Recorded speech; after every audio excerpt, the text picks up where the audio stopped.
Hello, dear students.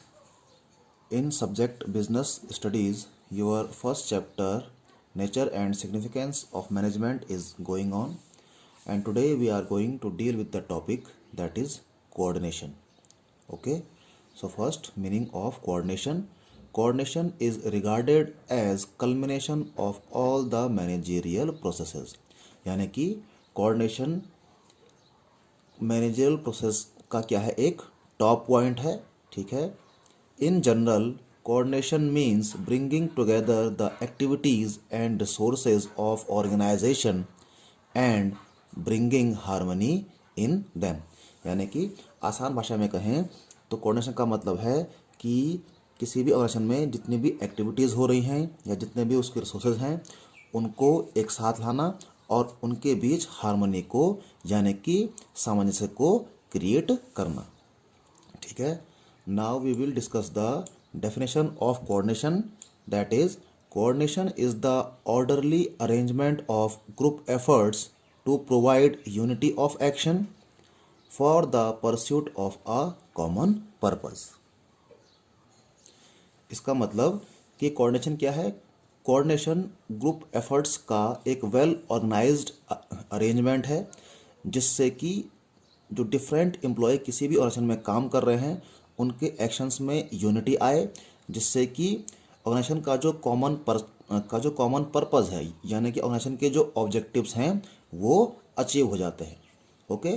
So coordination को अगर हम आसान भाषा में समझें तो कोऑर्डिनेशन का मतलब होता है कि जितनी भी एक्टिविटीज़ हो रही हैं किसी भी ऑर्गेनाइजेशन में या जितने भी रिसोर्सेज हैं उनके बीच एक हार्मनी को क्रिएट करना, जिससे कि जो ऑब्जेक्टिव हैं किसी भी ऑर्गेनाइजेशन के वो टाइमली अचीव हो जाए. Okay. Now next we will deal with the characteristics of coordination. Coordination के कुछ फीचर्स होंगे, कुछ गुण होंगे. तो वो क्या हैं. First is the coordination is needed at all levels. ठीक है. यानी कि कोऑर्डिनेशन की ज़रूरत हर लेवल पे पड़ती है. It is required at top level, it is required at middle level and it is also required at supervisory level of management. Okay. Second is coordination is the essence of management. Coordination को management का सार कहते हैं. ठीक है. Third is objectives of coordinations are to unify, integrate and harmonize the different activities in the undertaking towards common objectives. यानी कि coordination के ऑब्जेक्टिव्स हैं कि जितनी भी एक्टिविटीज़ किसी भी ऑर्गेनाइजेशन में हो रही हैं उनको यूनिफाई करना, उनको इंटीग्रेट करना और उनके बीच हार्मोनाइज की जो प्रोसेस है उसको क्रिएट करना, जिससे कि जो कॉमन ऑब्जेक्टिव्स हैं यानी कि ऑर्गेनाइजेशन के जो ऑब्जेक्टिव्स हैं वो अचीव हो जाते हैं. Fourth is coordination is a continuous and dynamic process. Coordination क्या है. ये एक लगातार चलने वाली प्रक्रिया है और ये एक चेंजिंग प्रोसेस भी है. Fifth is coordination is the result of conscious and concerted action of management. यानी कोऑर्डिनेशन मैनेजमेंट के जो सॉलिड एक्शंस हैं और जो अवेयर एक्शंस हैं उसका रिजल्ट होता है. Sixth is coordination is the responsibility of all managers. ठीक है. यानी कि कोऑर्डिनेशन जो है वो सारे मैनेजर्स की जिम्मेदारी होता है. And seventh is coordination is a deliberate function. यानी कि कोऑर्डिनेशन का जो फंक्शन है वो एक एसेंशियल फंक्शन है of all the managers. Okay. Now the next topic is nature of coordination. ठीक है ना, कि कोऑर्डिनेशन का नेचर क्या होता है. ठीक है. तो इसके भी कुछ पॉइंट्स हैं जो कि पेज नंबर 28 पे है. So we will move on to the page number 28. So first nature of management is top management responsibility. Coordination is the responsibility of the top executive management and is related with the qualities of his leadership. यानी कि जो coordination है वो top management की responsibility होता है. ठीक है. और ये संबंधित होता है जो टॉप मैनेजमेंट की जो लीडरशिप क्वालिटीज़ है उससे संबंधित होता है. It means that the top management having good leadership qualities will be able to coordinate the activities of their employees in a better way. Okay. Next is, as a matter of fact, coordination is the core function of management. ठीक है, यानी कि जो coordination है वो management का एक important function है। The efficiency of a business organisation certainly increases with the effective coordination. और जितना अच्छा किसी भी मैनेजमेंट का कोऑर्डिनेशन होगा तो उतना ही वो बिजनेस एंटरप्राइज उतना ही ज़्यादा एफिशिएंट होगा, उतना ही ज़्यादा क्या होगा, इफेक्टिव होगा। Okay, so first nature of coordination is top management responsibility. Second is group efforts. Coordination is a concept that applies to group, not individual effort. Coordination एक ऐसा concept है जो कि group पे अप्लाई होता है, किसी individual person पे अप्लाई नहीं होता है। When a number of individuals seek to work together, orderliness becomes significant. जब किसी ऑर्गेनाइजेशन में बहुत सारे इंडिविजुअल काम करते हैं तो उनके काम में जो कंसिस्टेंसी है या जो पंक्चुअलिटी है वो बहुत ही इंपॉर्टेंट रोल प्ले करती है। It is through coordination that the group efforts are synchronised to ensure proper timing and quality of execution so that the organisation objectives are realised. Okay, so coordination से क्या होता है, जो group efforts हैं उनके बीच synchronisation create होता है, यानी कि जो डिफरेंट जो एक्टिविटीज़ डिफरेंट एम्प्लॉयज़ कर रहे हैं उनमें एकरूपता आती है।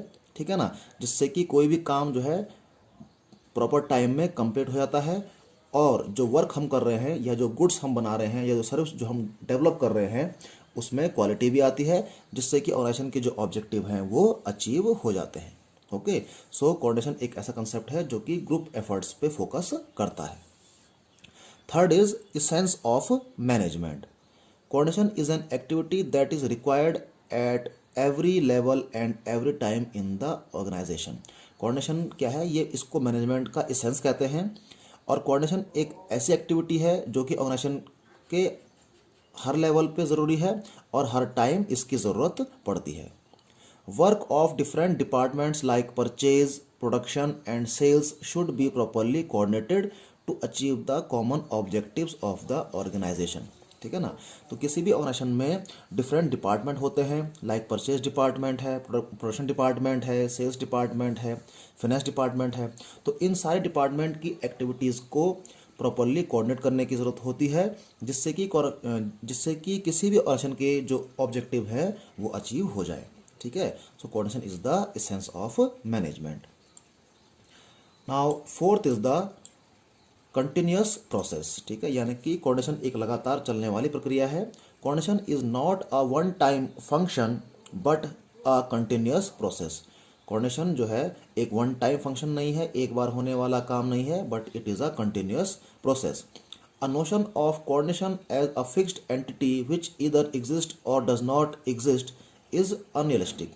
कोऑर्डिनेशन के बारे में जो बिलीफ है कि ये एक फिक्स्ड एंटिटी है जो कि एग्जिस्ट करती भी है या नहीं करती है, तो ये क्या है, गलत है। कोऑर्डिनेशन जो है एग्जिस्ट करता है और ये एक डायनेमिक फंक्शन है, ये फिक्स्ड एंटिटी नहीं है। Coordination is present in varying degree, यानी कि कोऑर्डिनेशन जो है वो डिफरेंट लेवल पे इसकी ज़रूरत पड़ती है।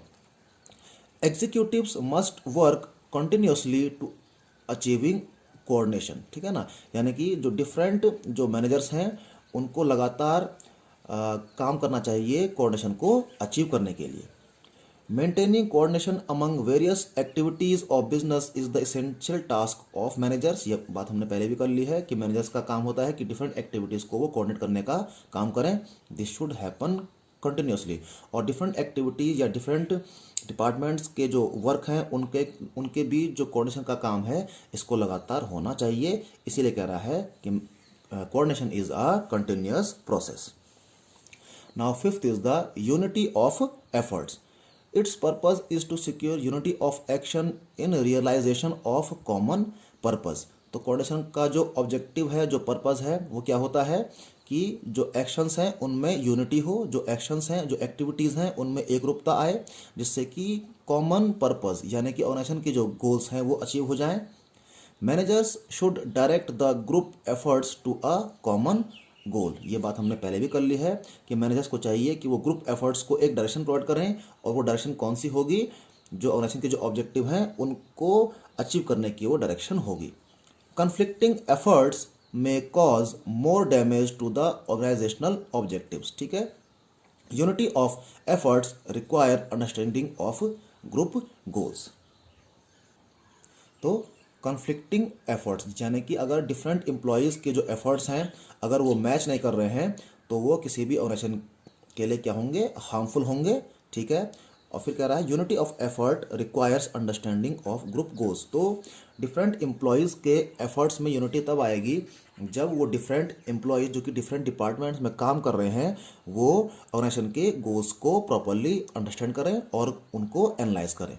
ठीक है, तो कोऑर्डिनेशन जो है वो फोकस करता है ऑन यूनिटी ऑफ एफर्ट्स जिससे कि the organisation objectives could be achieved. And last is the sixth point is common purpose.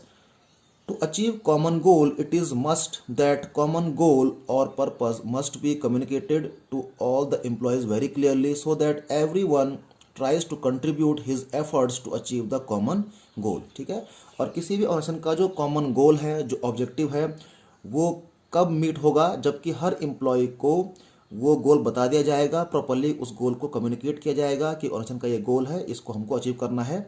तो जब हर एम्प्लॉय के माइंड में ये क्लियर होगा कि ऑर्गेनाइजेशन का गोल ये है, तो तब जा करके हर एक एम्प्लॉई अपना बेस्ट एफर्ट देगा ऑर्गेनाइजेशन के ऑब्जेक्टिव को अचीव करने के लिए.